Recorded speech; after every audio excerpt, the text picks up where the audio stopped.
BPFनि MLA आरो MCLAफोरनि थान्दै हानजाया पुलिसनि नंखाय इनकाउन्टाराव जिउ खहा जानाय जोंसार बसुमतारीनि नख'राव खौरां लाफैदों।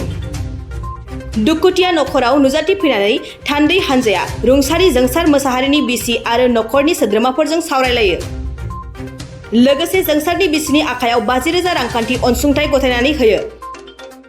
दुखुथिया नख'राव नुजाथिफैनाय BPFनि थान्दै हानजायाव फारियै MLAफोर रबिराम नार्जारी, दुर्गा दास बर', सरन बर' आरो MCLAफोर प्रकाश बसुमतारी, देरहासार बसुमतारी, पनिराम ब्रह्म, जेम्स बसुमतारी, रहिन्द्र ब्रह्म आरो प्रभात बसुमतारी मोनहा दंमोन। हाग्रामा महिलारी बिथांनि बिथोन मथे BPF हानजानि MLA आरो MCLAफ्रा ज' जानानै जोंसार बसुमतारीनि बे दुखुथिया नख'राव नुजाफैनानै दुखुथिया नख'रनि बिसि फिसा बिमा बिफाजों जोङो दान्दिसे जोंनि दुखु मोननायखौ फोरमायफैनायजों लोगोसे बिथांमोननो गोसोआव बोलो होनो थाखाय आरो बे अयनाय भाबै गावथारनाय पुलिसनि बे मुगैथाव हाबाफारिखौ बोरैहाय होबथानो हायो बेनि थाखाय जोङो जयैनो हेफाजाब होनो गसंफैदों। आरो जोङो दिनै नख'राव फैनानै बे ओनसोलनि आइ आफा रायजो राजाफोरजों बयजोंबो जोङो सावरायलायनायनि गेजेरजों जों मिथिदों जे बिथाङा सासे एखेबारे निर्दोषि मानसि, बेखौ जोङो 0.01%बो बाहाय सन्देह गैया जे निर्दोषि मानसि पुलिसा हमनानै लांखानाय।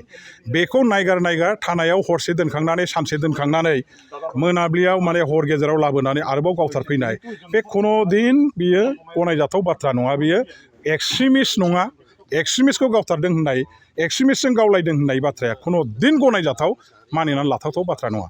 बेवहाय एखेबारे गोथां गोथिं दाय गैयै मानसिखौ हमनानै लाबोनानै दाउ अमा सैमा अमा बायदि गावथारनाय जादों, जेखौनोखि जोङो खुनु दिन सयज' खालामनो हाया।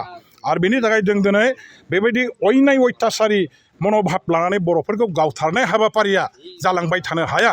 बेनि थाखायनो बर'फोरनि दल संगठन दैदेनगिरिफ्रा बयबो गसंथानानै होबथानायनि राहा लामाखौ लानांगौ। आरो जोंबो जोंनि BPF हान्जानिफ्राय जों MLAफ्राबो जों लाबाय थागोन। नैबे गावथारनायनि सायाव ओरैनो गावसोरनि बिबानखौ एरायनानै थाबा जानाय नङा।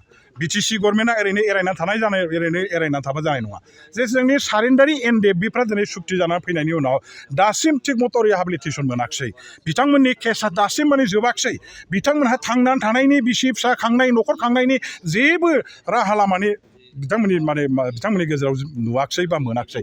जायनि थाखाय दिनै बिथांमोननि संसार, बिथांमोननि न'खर बिसि फिसा खांनायाव गोबां हाहाकार, गोबां जारला बिथांमोनहा बिनि मोगा मोगि जानो गोनां जाबाय। जाय जेरै हागौ ओरैहाय माने फिसा फिसौ जेखौ मोन्दों बिजनेस खालामनानै जानो गोनां जादों। सरकारा दिनै बिथांमोनखौ मानो जोथोन लायाखै?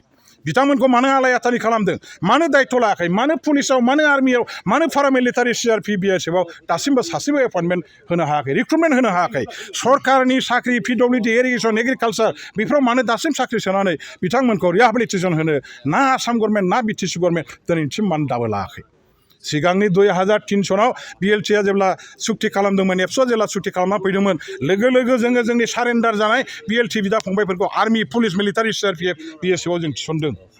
दा बेखौ दिनैहाय खिन्थु जोङो BTC दानि गभर्नमेन्ट दा BTR जाखांनायनि उनाव जे जानांगौ बेखौ जों नुवाखै।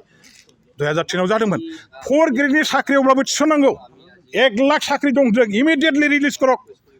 ইমিডিয়েটলি কমসে কম সারেন্ডারি NDFB সকলের কারণে অসম সরকারে 1 লাখ চাকরির পৰা রিলিজ করে দিয়ক, এবজর্ব করে দিয়ক, এপয়েন্টমেন্ট हो।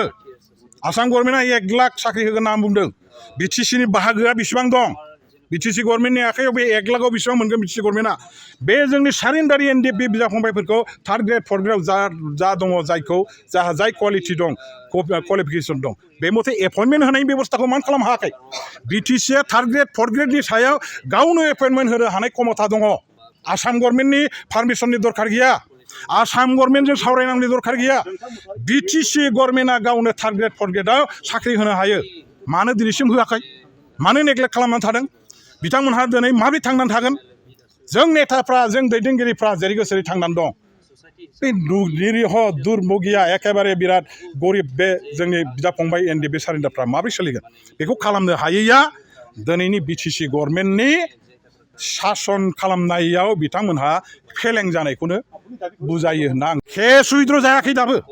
बे थिग नङा, बेबायदि जानो नाङा। बेखायनो आं खावलायगोन जे थाबैनो जोंनि सारेन्डारि NDFB बिदा फंबायफोरखौ सरकारि साख्रियाव BTC गभर्नमेन्टआ आसाम गभर्नमेन्टखौ नेयालासे गावनि बाहागोआ जेसेबां दं बेखौ बिना लानानै एपइन्टमेन्टखौ होनांगौ रिहेबिलिटेसननि बेबस्था खालामनांगौ आरो बे जोंसारनि न'खरा दिनैहाय एकदम जेबो गैया थानो गैया थाबैनो बिटिसि गभर्नमेन्टआ गंसे आरसिसि न' लुना होफैनांगौ बिथांनो फायखाना लुना होफैनांगौ आरसिसि न' लुना होफैनांगौ बे न'खराव आं बेखौ खावलायबाय हिसाबै जों मिथिगौ जिहेतु दाय गैया निर्दोषि खाथार एकदम फुरा एखेबारे स्पष्ट खोथा बेनि थाखायनो सिबिआइ इनकुवारि जायखिया खालामनांगोन सिबिआइ इनकुवारिनि दारैसो जों दिहुननो हागोन आसल घटनाया मा बेनि थाखाय सिबिआइ इनकुवारि मोनहोनांगौनि दायित्वआ आसाम गभर्नमेन्टखौ नारसिननानै प्रेसार होनानै बेनि दायित्वआ बिटिसि गभर्नमेन्टनि खारन जोंनि गभर्नमेन्ट जोंनि सिथ्लायाव दङ जोंनि सिथ्लानि गभर्नमेन्टआ प्रथम दायित्व लाग्रोनांगोन जोंनि दरख' मोखाङाव थानाय जोंनि गभर्नमेन्टआ बर'फोरनि गभर्नमेन्टआ